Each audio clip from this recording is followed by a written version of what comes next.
We're coming in hot with inspiring guests, witty banter, and colorful commentary for today's veterans and military community. This is the Tango Alpha Lima podcast. They call me crazy cause I'm facing all my giants. They try to scare me into thinking I can fight it. They tell me I should never even think of trying. But that's just me, I'm gonna live out in defiance.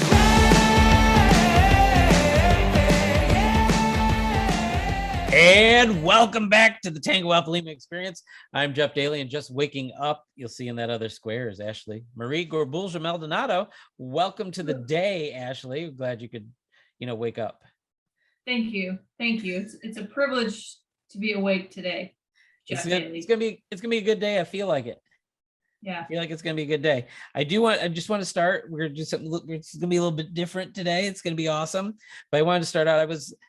For last month, I don't know if you knew, I got to go to Camp Pendleton to speak to, a bunch of Marines. It was for Black History Month. And I have not been on Camp Pendleton since I was in boot camp. Like I live, an hour and a half away, and I've never been back there, but it was super exciting. And dramatic, huh? It is. It's like, I wouldn't wear my Legion cap, and I called it a cap because if I called it a cover, I can't wear it inside on a Marine.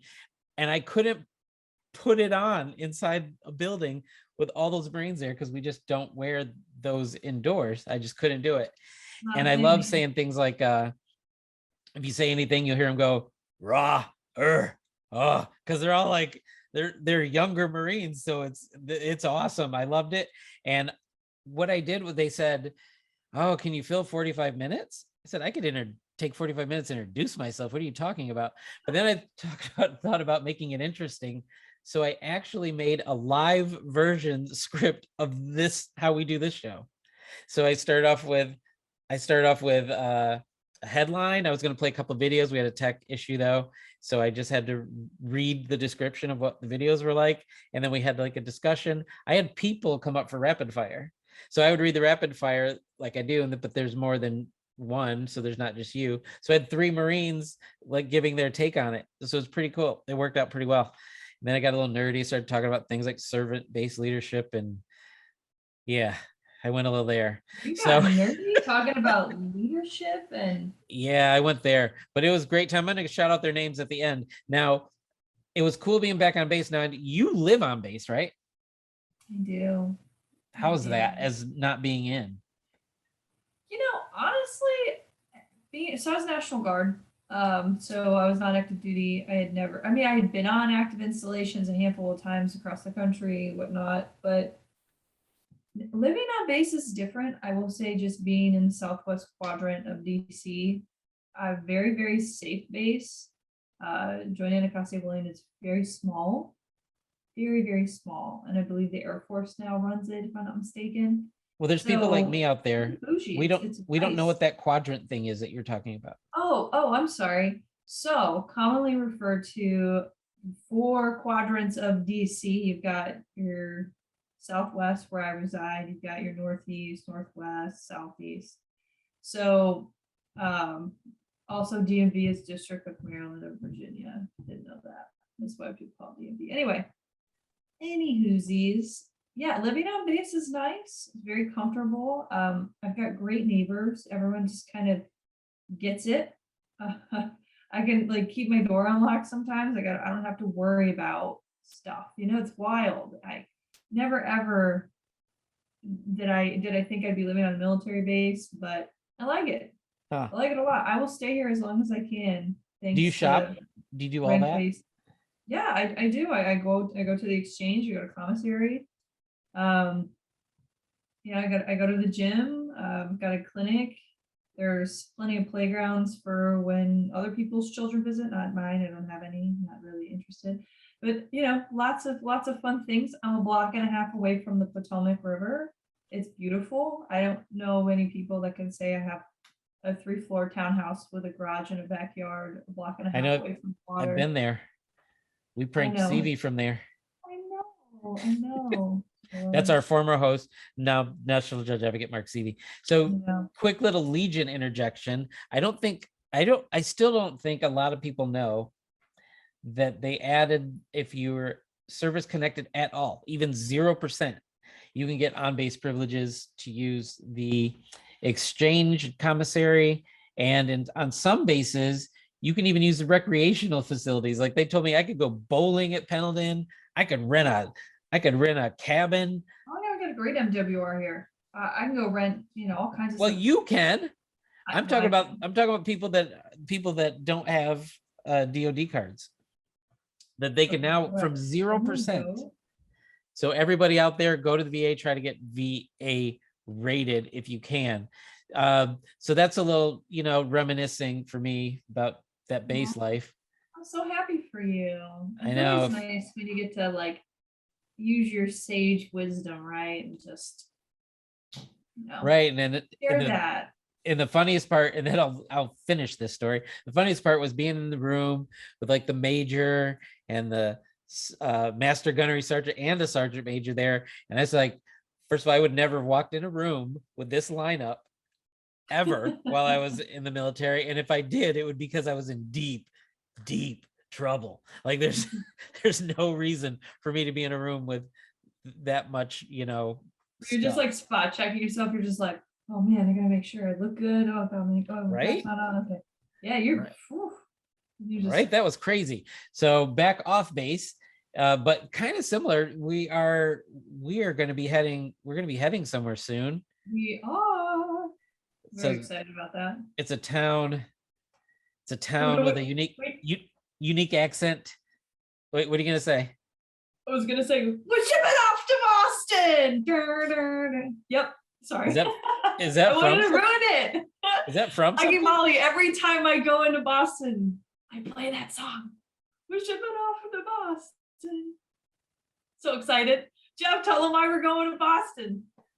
Wow, I'm just a little bit in shock. Put the eye in your pocket. That's what a guy told me at the baseball play. I'm sorry. I'm way too excited. I'm way too excited. I gotta tone it down. And I've never been to Boston, so it's gonna be exciting.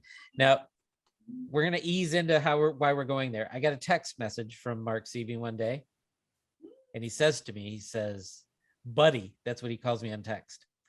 Buddy, what's the chances I could get you to ruck the Boston Marathon with me?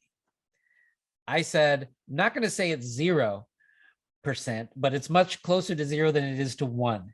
Like there's almost no way I am going to ruck the Boston Marathon, but we are going to be there. And I believe Mark's going to have somebody real close to you joining him.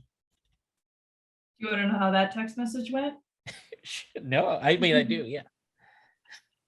I'm pretty sure it happened very similarly, but it was like, hey man, you want to do a thing? Rob responds, sure, what is it? You want to rock the Boston Marathon? Okay. And then next thing you know, they're like, wait, isn't that like a month and a half away? Yep. I guess I gotta start training. So better hit the pavement, bro. I'm pretty sure that's how the conversation went. I could be paraphrasing and vastly exaggerating, or it could have been sweeter. I don't know. Because they do have a thing. So we're going to be out there in force. I mean, super producer Holly's going to be there. We're going to be there, not rucking, probably laughing at them when their feet and knees and hips and everything hurt. Yeah, we're only going to cheer them on for like 15 seconds when they go by us. And then they're on the level of injuries I've sustained in the past like 8 to 9 months. Yeah, you shouldn't do. I can't. Maybe next year. You shouldn't do anything without bubble wrap. I know. Let's just say that. You guys can roll me on the bubble. Oh my God, I should just get a big bubble. There you go. So your husband. Oh, what? You go on these things. I know. And then I think you're done, and then you repeat the exact same words. And it's like, wait, what's happening? So your husband's going. Obviously, Mark's gonna be there. We're gonna be there doing podcasty things. Photo #Face of Legion is gonna be there, and the media and communications chairman David Wallace is gonna be there. So it's gonna be David, Courtney, Mark, Roberto. I'm gonna call him that now, Robert. They're gonna be out there doing the sweat thing, and we're basically gonna be looking good. and we're just be looking good and talking about stuff, and it's going to be fun. If anybody in the Boston area or anywhere is doing anything Boston Marathon related, you got some words, some tips, you're going to do some rucking on your own, you just feel a kindred spirit with people who put weight on their back and walk a really long time, you can contact us. Let us know what's going on at Tango Alpha Lima at legion.org, which super producer Holly put on there as if I don't say it at every episode, and put in the subject line Boston Ruck, because then she'll see it and she'll pay attention to it. I mean, she does pay attention to all of your messages on there, and but this one is going to get VIP treatment because it's coming up really soon. So email us, let us know if you're there, if you're doing stuff at other places. We want to hear about it, because you're going to have some kindred spirits with those 4 people, not me. And I'm gonna be hitting up the North End Bakery. So what up? We should have done like we should do like what you should have done when you went snowboarding, was hang out in the lodge and stay protected. Yeah. What do you think? Yeah. All right. Listen, I've already made the choice to not participate for my health. Right. But I'll go eat a cannoli if it makes me part of the team. I'm going for the team. No, I've never been to Boston. I don't know if I've ever had a cannoli. What? Look at super producer Holly's face. What? Yeah, I don't know about these things. I know I'm probably gonna get some hate mail. I believe you. Cannolis are delicious. You don't have to send me hate mail at tangoalphalima@legion.org. And Holly's still trying to talk without us being able to hear. But we have send cannolis.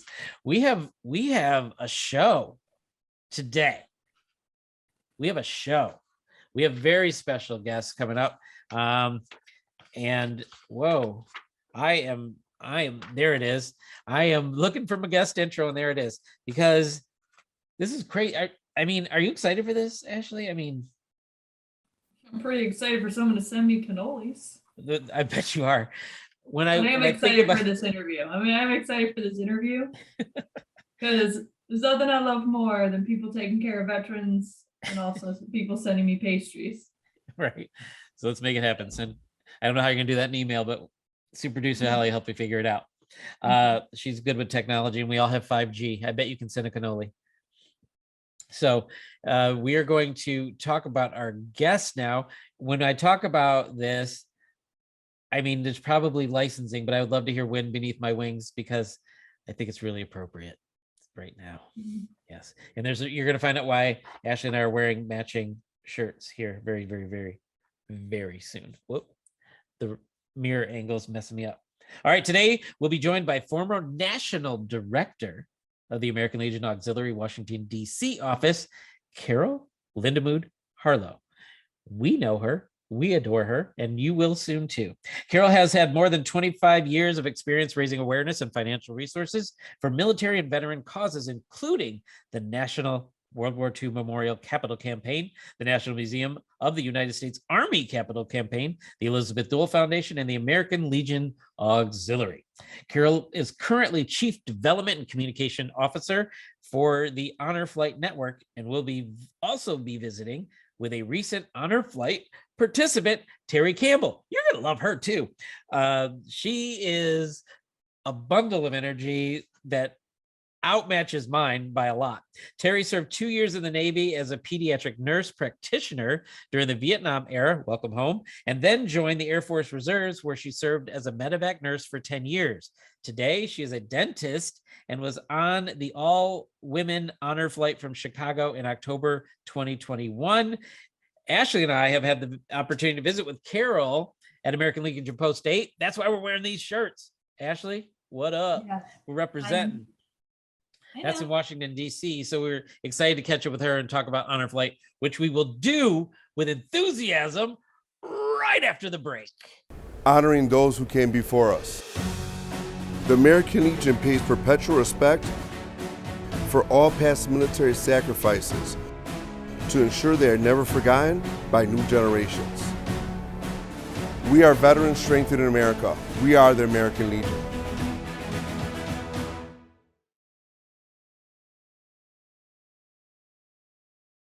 All right, we are here with Carol Harlow and Terry Campbell. Did I get it right?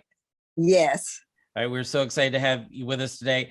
For 1 second, though, we have to show Carol something. Ashley and I wore our post-8 out of DC. We'll get to you. We'll get to you, Terry. Now, we visited Carol in DC, and they were very hospitable to us. And we even walked away with clothing, not because we were lacking it, but just because it was fashionable. Now I see, Terry, you have a special shirt. I'm wearing the Her Story special shirt. Okay. That was part of our honor flight. Very lovely, very lovely. Yeah. Ashley, isn't that one of your favorite words? Her story, absolutely. Yeah. Oh, I was hoping it was honor flight, but okay. Honor flight, Carol, Terry. These are all some of my favorite words, to include Holly, and maybe I'll make the exception for Jeff. Jeff Daly, the Michigan Dailies. All right, so we are going to start here.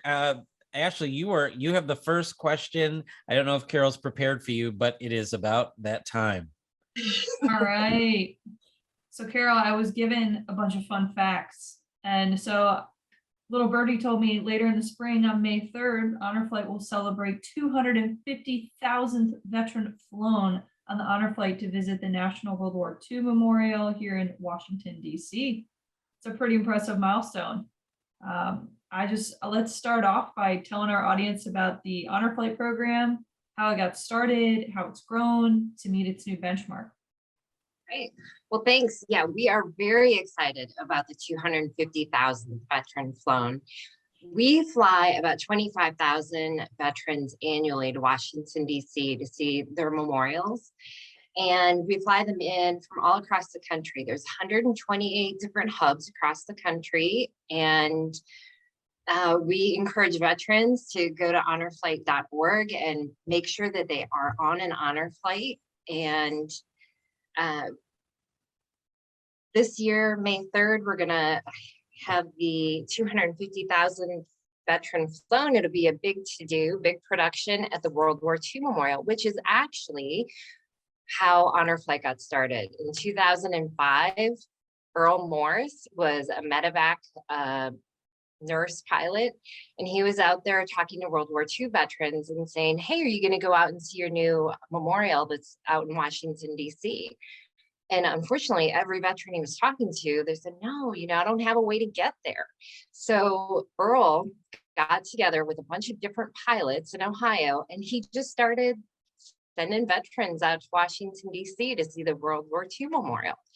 And so we felt that was a really fitting place to have the 250,000th event.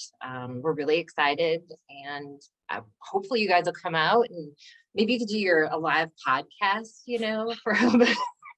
from the World War II Memorial. Come on out. I'll take you to post-8 afterward. All right. I'm down for that. That's all I'm saying. That's all I'll say about that. But just wanted to say, Jeff, I don't know if you heard Carol correctly, an Ohio veteran saw a need and made something happen. Throwing it out there. That actually makes sense. That actually makes sense that someone from Ohio would get on a plane to escape. So, Carol. Right. So, Terry, I'm going to ask you, because you were a participant on an honor flight, as you're probably wearing the gear from said flight. Can you tell us a little bit about your experience last fall and what it meant to you to take that flight? Okay, I originally signed up with the Chicago Honor Flight by seeing a posting at a veteran medical facility. And at that time, it was World War II Korean. And my dad was a Korean veteran. I said, wow, I wish he would, be alive and could do that. But I kept watching. And finally, they posted Vietnam veterans could do that. So 2016, I put in my application. I guess in 18, I came up as number 300 something. I was attending a community event sponsored by a VFW, and someone said they have a all women's flight that's going to go. I'm like, what? So I got in touch with Doug, and sure enough, Jenny had put together a women's flight, all women. And we ended up being in collaboration with the Chicago Honor Flight and the Her Story Foundation, a combination effort to send 100 women. And it turned out 93 went, and I was number 93 when they transferred me from the men's list over to the Her Story flight. It was a experience I would never forget. I got out of the military in 77, and I did not interact with anything military till I needed some medical care in the 2000s, okay? I just didn't affiliate with that. So to end up in this situation, and when they had a pre-flight greet and meet, and to walk in a room with, I think it was over 70 women at the meet and greet, and it was sponsored in a VFW setting, I was just overwhelmed.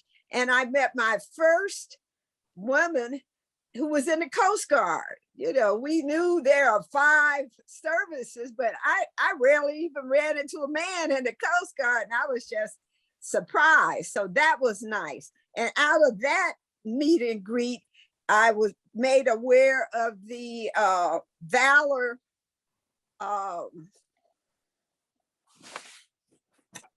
quilts that are done. And we actually received one of those, and this is mine. And I'm like, I'm going to sleep on it. And then I thought, oh, heck, I'm going to preserve it.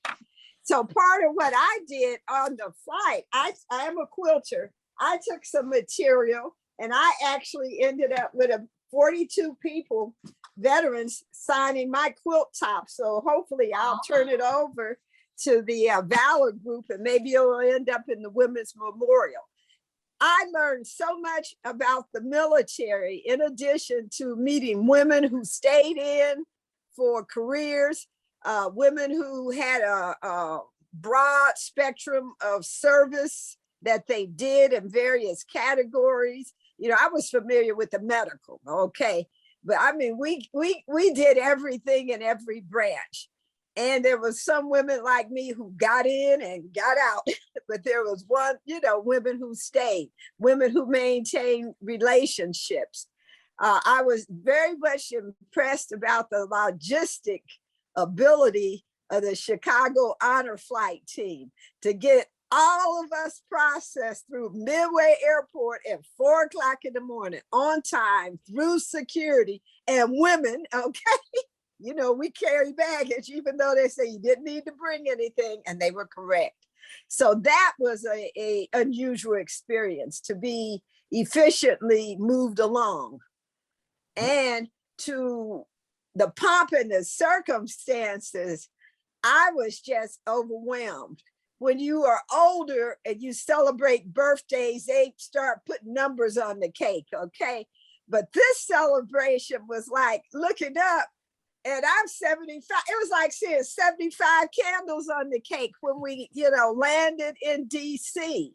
I was up in DC September 11, 2021. That at Reagan. That airport was empty. I don't know if the people fear flying. I didn't realize it was that date. Somebody had me up there. But all of this noise came up, and it was an honor flight coming in from Wisconsin. And they was clapping and cheering and rolling everybody. I said, oh, this October is going to be interesting. It was an understatement, and my impression to the pomp and circumstances of the what we experienced. And to have our first place that we went was Arlington Cemetery, and to be present at the Women's War Memorial, the Military Women's Memorial, that's in the entrance, the ceremonial entrance. I had been to Arlington several times, didn't even know that museum was there. And as of 2021, I think they said there's been over 300,000 women who have been in the military, but less than 10% have put their legacy into the memorial, their story.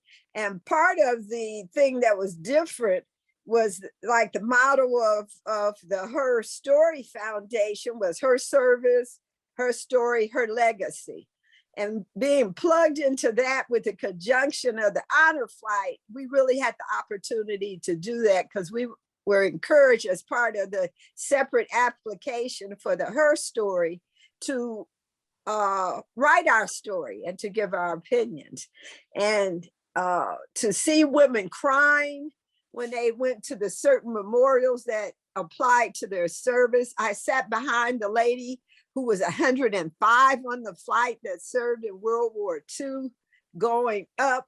I sat next to the lady who turned 100 that was a World War II veteran.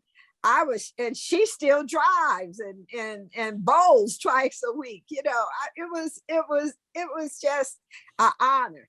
And to hear their stories, to see their involvement in various organizations, which I had stayed out of. As a child, my dad, when he got out, he joined the American Legion. And his post in Cincinnati, they established when I was a teenager, we were part of they started a drill team. So that was I was an American Legion member. My aunt told me she started it. She said we had cards, and that was truly an honor because at that time in the early 60s, you didn't get to do that type of thing in school as a minority. Okay, so to do it through the American Legion was you know, it was honorable. So to see all the memorials, I did not know they had a memorial for nurses, even though I had been around to, you know, the usual World War II, Korean. That was very interesting to me to have the Guardians keep up with us and move us on schedule. I've never seen anything with so many women or so many people that was kept on course, on time. And we actually needed to have, we didn't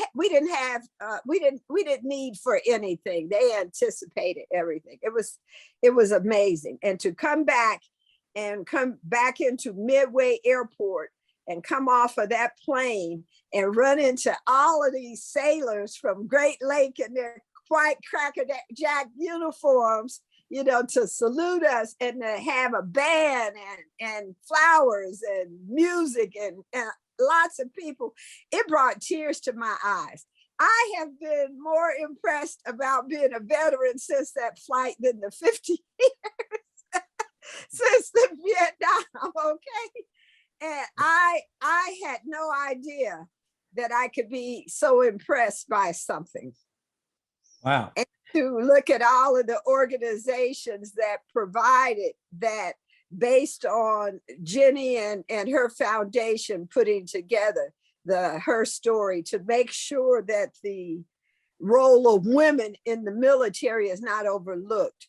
I've been disseminating information, trying to encourage people when I go to the VA, women to sign up for the honor flight. They didn't think it was something intended for women.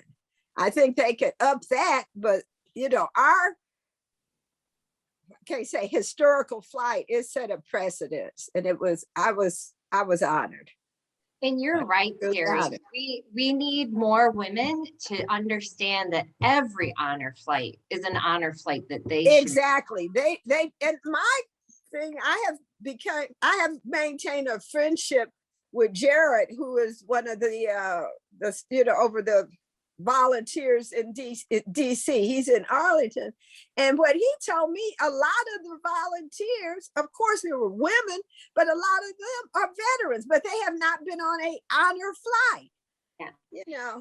You know, and Jeff and Ashley, this is a great point. I would really challenge all of your listeners to, after they listen to your podcast, to go out and sign up at least one female veteran that they know for an honor flight. Now, I'm going to be honest, for honor flight we fly World War II, Korea vets, Vietnam veterans first. Terminally ill veterans who have a year left to live, any service era, absolutely, they are on the first flight. So we do prioritize in terms of those who are older, they get first priority, right? And because rightfully so. But that doesn't mean that Ashley can't be on an honor flight serving as a guardian, you know, helping honor that veteran, if it's a Vietnam veteran like Terry, because every veteran on an honor flight has what's called a veteran or has a guardian with them. Correct. That guardian is there to ensure that the veteran has a very safe, easy day about them. They're at their elbow. You know, you need some water, they're going to go get that water for you. So we take really good care of the They veteran. took excellent care of me. I started out walking and ended up in a wheelchair. We won't talk about that. But the guardian, when I talk to some of the male veterans, even in the complex I live in, oh no, because they have certain disabilities. I said, give your wife a break. Get on an honor flight. They will take care of you. And I was amazed when I saw that group coming in 9/11. I said, they got all these people in a wheelchair, but that moves you along, irregardless of your disability. And you're welcome to walk, but you're going to have a guardian. If you need to be, you know, you have a mobility problem, they'll get you through the day. And I was very much impressed by that. Now hold on, And Terry. Terry, sorry. you do what Ashley normally does. You went and I have no more questions because you were so comprehensive with introduce yourself. So, Oh, I so served it, baby. all right. So I remember I told you that I asked the tough question. I'm wondering, did you ever get caught? Because you said you were a Vietnam veteran. Clearly, I thought you were post 9/11. So did you get in trouble for pretending to be Vietnam era? No. I was saying on 9/11 last year. No, I am teasing I'm you. missing it. I'm teasing you. Me. I'm teasing you. Oh, all right. you're teasing So me. I missed it. all right. Well, from the way that you just presented it, I think Carol has a lot of work to do to improve the program so that it is enjoyable, because it doesn't sound like you had any fun at all. I had a bunch of fun, and I have maintained a relationship with a honor flight person in Arlington, Gerald, who manages the Guardians of that in DC. I've looked at it and eased myself into some veterans organizations here. I have a connection with an American Legion commander here who is assisting me with some issues with the VA, Rick. And you know, but it was, I maintained a dental practice for about 20 something years, over 20 years. And my patients, as a rule, they didn't know I was a veteran. It wasn't something I talked about.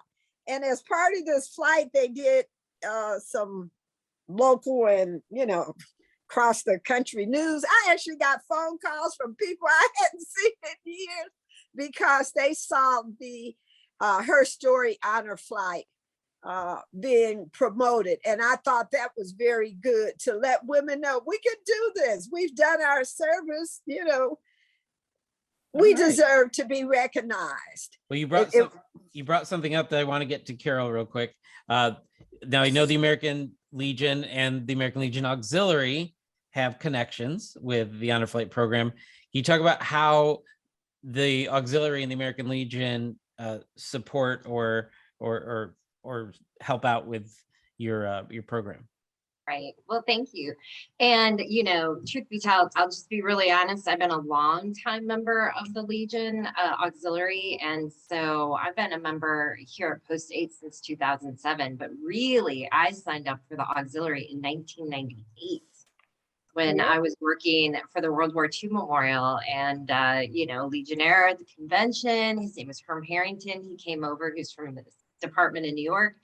He said, you people, you cannot be here asking us for money for this World War II memorial unless you're actually members of the Legion. Are you members? I said, I'm not a veteran. I can't be a member. And he said, oh, no. You can be a member of the auxiliary. And then he signed me up for his wife's auxiliary unit at that right then and there. So I'm a longtime member. So to me, it's really full circle to have the Legion family participating with Honor Flight. I mean, I think we all know instances of different departments that are already working with honor flights. Alaska does a lot with their local honor flight. Jeff's could do more, quite honestly. They're in Hollywood, and we're gonna make that happen, right? Got him. I love the zinger. Yes. Yeah, Holly was worried about me giving you a zinger.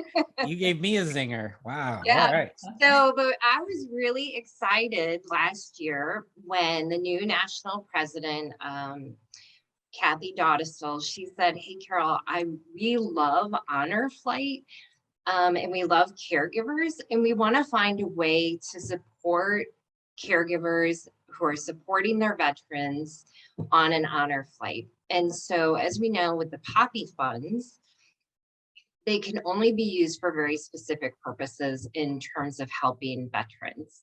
And so we found a way, we looked at all the elements of an honor flight, and we found a way to be able to do all the great ways that Poppy funds have been supporting veterans already, and then added in the caregiver element so that that veteran who has a personal caregiver that works with them every day, helping them with their everyday needs, the caregiver would be able to go on the honor flight in a way that wouldn't be financially harmful for them. Because every guardian, although every veteran on an honor flight always flies free due to donations, Right. the person who goes as a guardian normally has to defray some of the cost. And that really depends on where you live in the country, because some days it's a one-day trip. If you're east of St. Louis, your honor flight is usually a one-day trip. If you are west, it's normally a 3-day trip.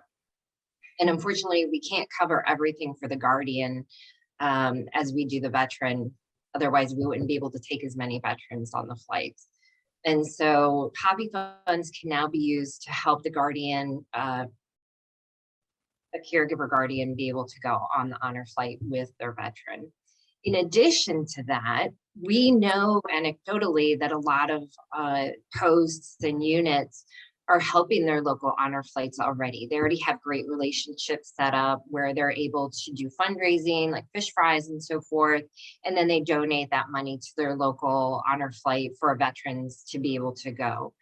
But not every, unfortunately, because we only have 128 hubs, we're not everywhere that a Legion or a post is set up. And so for those legions and posts, Legion posts, and then auxiliary units, and of course, riders and sons, for everybody who's doing this fundraising for veterans within their community, but they don't happen to have an honor flight hub near them, they can now send those funds to our national office through honorflight.org, or via, if you need to write out a check, you can mail it in to us. And then we will ensure that the donations that are raised by all the units and posts will then be used to fly veterans across the country in for their honor flight.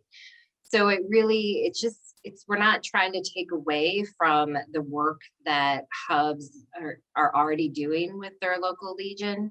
It's just a way for all the legions that are not in a position to already participate with honor flight. It opens it up for them to be able to do so. And so we're really excited about this new relationship between the Legion and honor flight. Great. Ashley? That's super exciting. I love everything about that.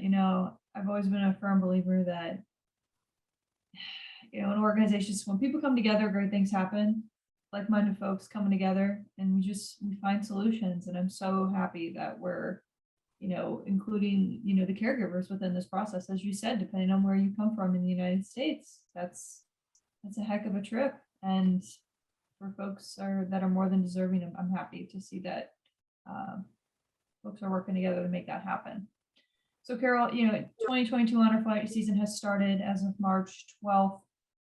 And I'd like to have you tell us a little bit about what you're looking forward to this coming year and beyond, and what can listeners do if they're interested in supporting, volunteering, or going to the honored flight themselves?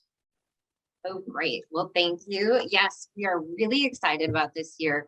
We had an abbreviated season last year due to COVID, so we started in August instead of in March. But we had a great season. This year, we're excited about the 250,000th veteran flown. Again, that will be May 3rd, and we encourage, if you're in the Washington, D.C. area, it's 2 o'clock on May 3rd, come out to the World War II Memorial and join us. Yes, Ashley, who lives out here. And then we also have 2 other all-women flights that are scheduled for this year. One will be going out of the Villages in May. Villages Honor Flight, and then the other is through Honor Flight Kentucky, and that is in June. Now, I hesitate to bring it up because both of those flights are already full, but absolutely, like we said earlier, don't wait for an all-women veterans honor flight because they're very rare. And the reason that is because women are on every honor flight. You don't have to wait for just an honor flight that's, you know, an all women attending. Like I said, we don't normally do them because we feel we don't necessarily have to, because every woman should be on an honor flight. Don't wait for just one. And you know, there's a lot of ways for people to get involved. And if you have an honor flight in your community, you can go to honorflight.org and you can see a list of every community that we're in. Your state, look at your state, click on California, and you can see which honor flight hubs are located in California, Illinois, wherever you happen to live. If you don't see a hub in your location, our national office covers that area for you. And we have what's called a Lone Eagle Honor Flight, where we fly in veterans who might live in a rural location. And we fly them all into Washington, D.C., where they begin their trip together with other veterans, just as if they had originated, say, from Chicago together. We want those veterans who are flying in from, you know, a couple different states to feel like they're getting the camaraderie that they receive when you come in together. So it's a 3-day trip when you fly with the Lone Eagle program, and they start at Baltimore. They have a great meal together on the night before they go into DC.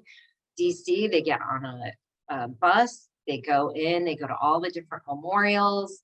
At the end of the day, the past couple trips have ended at an American Legion post where they have a very warm welcome. They get off the bus and everyone from the post is out there greeting them, clapping, wheeling them in their wheelchairs, and then they have a great meal.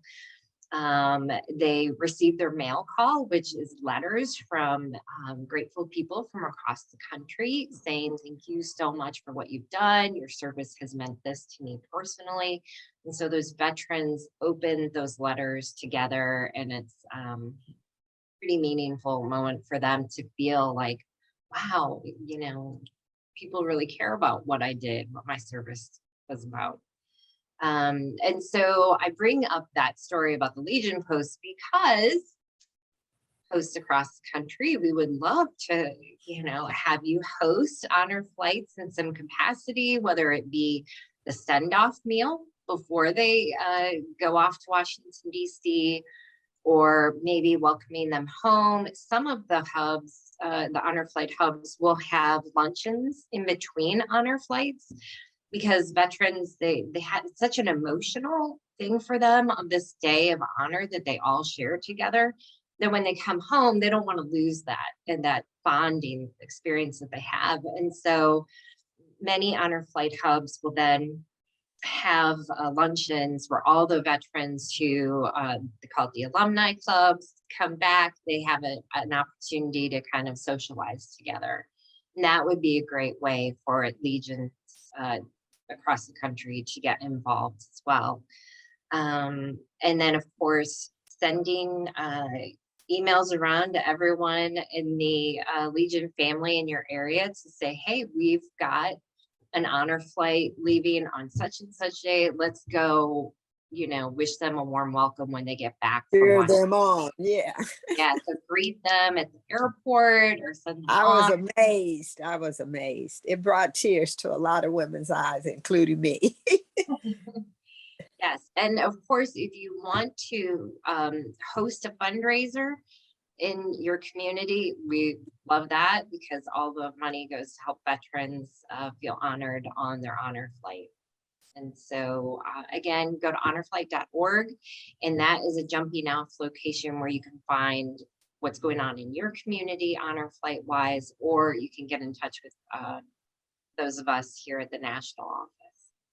Well, I was going to ask you how to get in touch with you, but you beat me to it. So I'm going to say, and also super producer Holly will make sure that all of that is in the show notes and in emails that we send out about the show. So for Terry, Vietnam veteran, welcome home, as we like to say. And thank you. And they did change it, or you usually say thank you for your service. Right. Make it appropriate. Welcome home. Welcome home. And Carol, thank you for doing all the work that you do as always. And apparently, as you could hear from Terry, it's having great effect. We're going to have every connection that you gave us in the show notes. And I think, we got a lot of information about Honor Flight, don't you think, Ashley? I think we did. And I'm pretty excited because I know where I'm going to be on May 3rd. Oh, you're gonna have a guest, Carol. Absolutely. I'm all about the Guardian. I love the idea of it. I'm in the southwest quadrant of DC. I bike through the memorials all the time. It's a great place to reflect on service. So yeah, I've been to a few myself. So and I've been to an all women's flight from out of Philly a few years back. And I received them in front of the Military Women's Memorial. And I looked a little bit like Rosie the Riveter. I'll just leave it at that. Silky shorts, Rosie the Riveter, holding the sign. She served too. I gotta tell you guys, when I actually greeted Terry's flight when they were at the Women in Military Services Memorial, and it was so funny. I was walking through the lobby and they have this big TV up there, and there was a picture of Ashley on the TV, and they were interviewing her, and I snapped a picture and I sent it to her. So that was. But that's not my funny. I was like, look at me. That's how I felt when I didn't see the initial airing of ABC News with David, but I got phone calls because we were actually in flight. I was like, oh, wow, snap. But it was a good way. It brought some connections to me, but it was a good way to let women know, come on, get on board with this. We served. Let's, step up and be honored and participate. All right. Well, I want to thank everybody for all of the information that you got out today. I want to thank everybody for their service and their continued service through the American Legion, Honor Flight, or wherever you find your way to serve. So with that, we are out of time. We're probably a little over time, but we had a lot of information. This flight needed to land where it needed to land, and I'm glad that we were able to do that for you. For everybody else, we're going to be right back after the break. The American Legion is Veterans Strengthen America. We're in your community, supporting veterans, service members, and their families, enriching the lives of young people and promoting citizenship and patriotism. Our members are passionate about these core values. Help strengthen America by joining the American Legion today. For more information, go to legion.org/join. Ashley, can you do it? We're back. So we're going to do the thing because your wrists and all that. Okay. And we are back for real. And Ashley's going to join us together because we're about to go all up in rapid fire. Pew, pew, pew, pew, pew, pew, pew, pew. You're not doing it. All right, I guess I'm the only one. Ashley's shooting blanks. Thought that was. You're darn tootin'. All right. Our first one is how believers in the paranormal birthed the Pentagon's new hunt for UFOs. This is from military.com, written by Travis Tritton. In Oregon, a man said his health deteriorated after a glowing blue orb passed through his body. A family in California reported strange lights and a gray figure with spindly legs in the orchard. A werewolf-like creature allegedly prowled around homes in suburban Virginia. All three incidents were probed as part of a secret Pentagon program investigating UFOs. The program, contracted by Defense Intelligence Agency, plumbed the connection between flying objects and the paranormal for 2 years.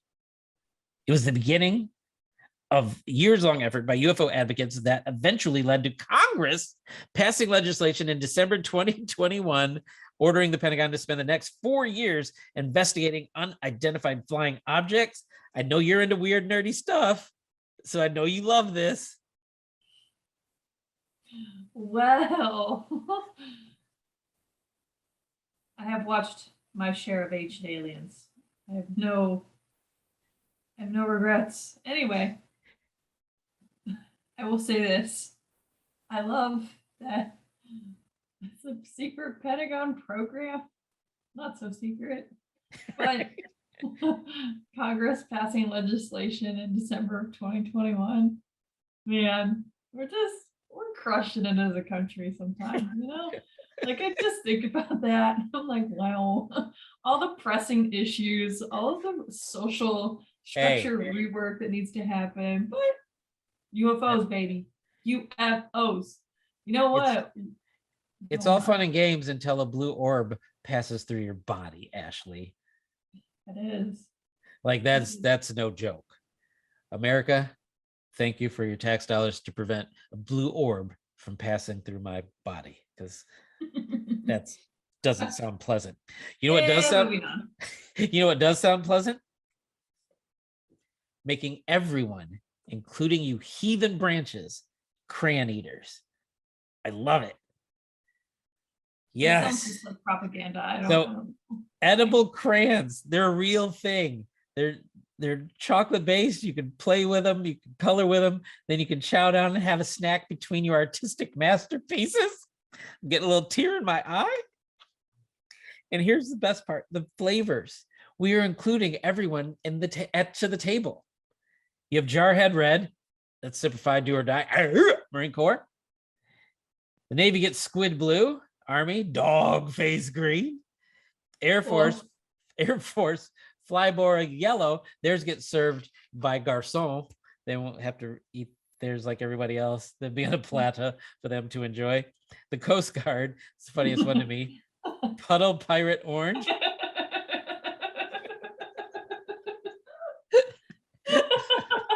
Oh, I'm gonna get in trouble with my department commander, Archer James, over that one. And Puddle Pirate Orange. I'm buying a bunch though. All right, and Space Force is even in the game now. At Space Cadet White, they're calling these CRE, crayons ready to eat. Can you see this at a party at your place, Ashley?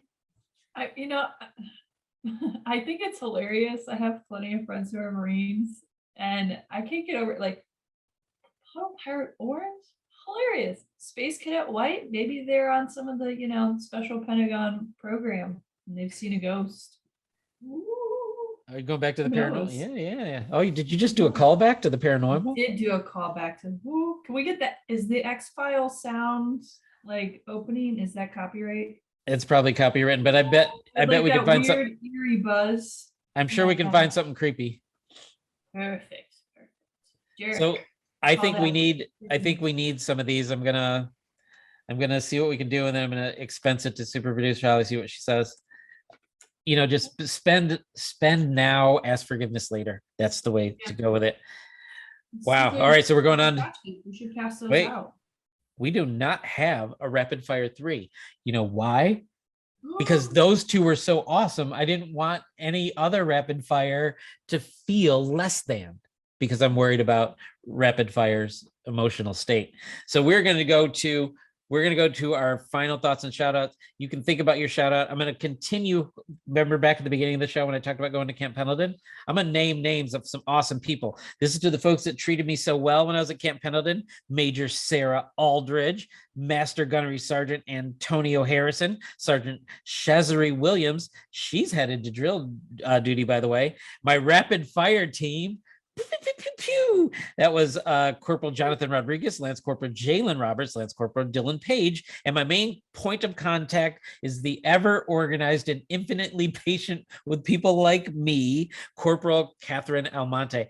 They are awesome. And if there's anybody there in First Mar Div headquarters that could send a little certificate of being awesome or something to these people, please let, because I would appreciate it, because they really were. They were amazing people, and they made me wish that it was a few years and 40 pounds ago and I would re-enlist, but that's not likely to ever happen.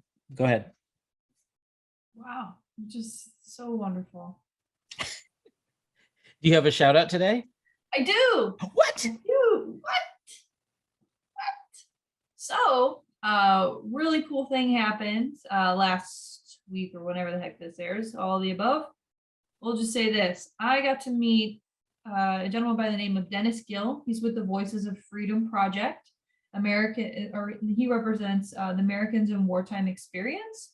So, call back to Legion-y stuff. So, this past year, centennial of Tomb of the Unknown Soldier, I had an opportunity to be one of the first to lay flowers and pay my respects. So, it was with the lovely Jeff Stouffer and my husband. Got to, set flowers down.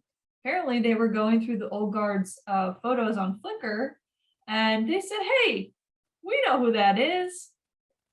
This is the Women's Military Memorial and the Americans in Wartime Experience. They were like, cross-reference, we know who Ashley is.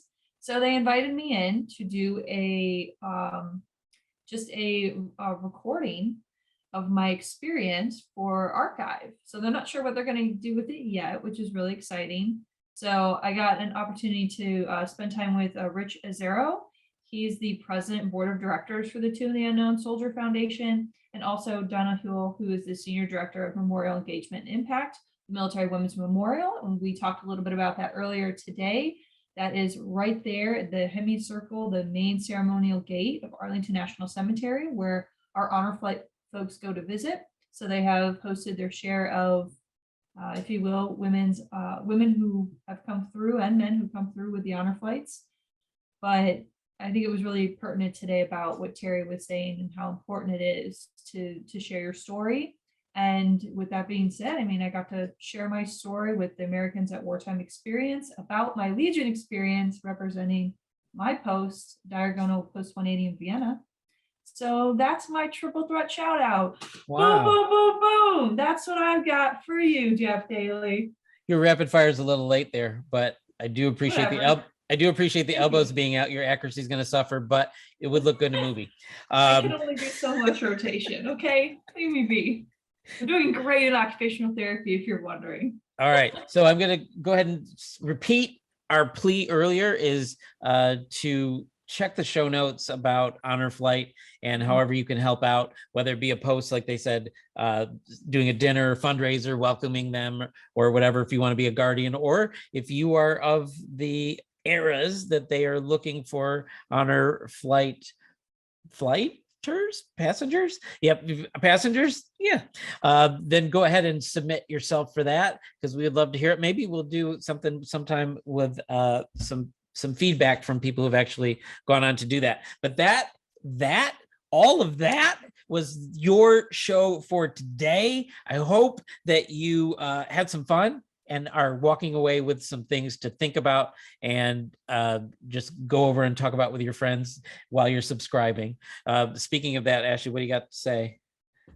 Well, I got always lots to say, but in this important note, don't forget to subscribe to the Tango Alpha Lima podcast on YouTube, Apple Podcasts, Spotify, or wherever you choose to consume your podcasts. Please leave us a review and give us a big old 5-star rating so the world knows how much you love us. And if you have a guest recommendation, go to legion.org/Tango Alpha Lima.